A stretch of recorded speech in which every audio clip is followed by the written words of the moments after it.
ভাতিজা আমার ভাতিজি দুনিয়াতে না আমাকে ভাই প্লিজ কথা বলতে পারবো না।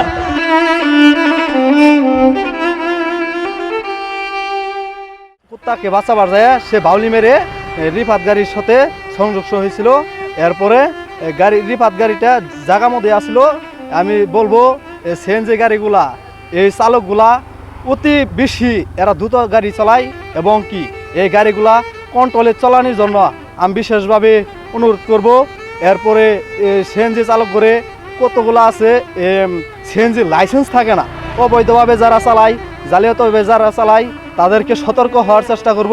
চালনা করে খুবই ব্যবহারভাবে সিএনজি চালায়, এটি যাতে নিয়ন্ত্রণ হারিয়ে ফেলায়, যাতে আস্তে চালায় সেদিকে এই সরকারকে দৃষ্টি রাখার জন্য অনুরোধ জানাই। দুপুর 11:15টার দিকে রিফাত গাড়ি আর সিএনজি তারাকান্দি থেকে সিএনজি চলে আসা শেরপুর উদ্দেশ্যে আসতেছে। হঠাৎ করে ওই বাসের নিচে সিএনজি ঢুকে যায়, সাথে সাথে 5 জনের মৃত্যু হয়ে যায় ঘটনাস্থলে।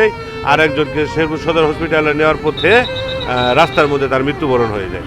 তার ফলে এখানে এখন বর্তমানে লাশ নিয়ে শেরপুর সদর থানা রাখছে ময়নাতদন্তের জন্য।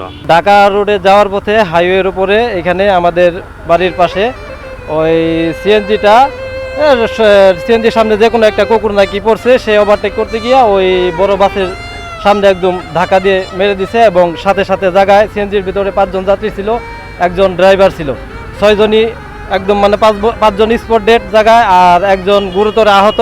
অদ্য 29/12/2024 সকাল 11টা 30 মিনিটের সময় শেরপুর ঢাকা মহাসড়কের ভাতশালা ইউনিয়নের উত্তর সাপমারি গ্রামের ভাতশালা পল্লী বিদ্যুৎ উপকেন্দ্রের সামনে ঢাকামুখী রিফাত একটি বাস এবং শেরপুরমুখী একটি সিএনজি মুখোমুখি সংঘর্ষ হয়। উক্ত সংঘর্ষে সিএনজি যাত্রী 5 জন ঘটনাস্থলে মৃত্যুবরণ করে। এর মধ্যে 2 জন মহিলা, 3 জন পুরুষ।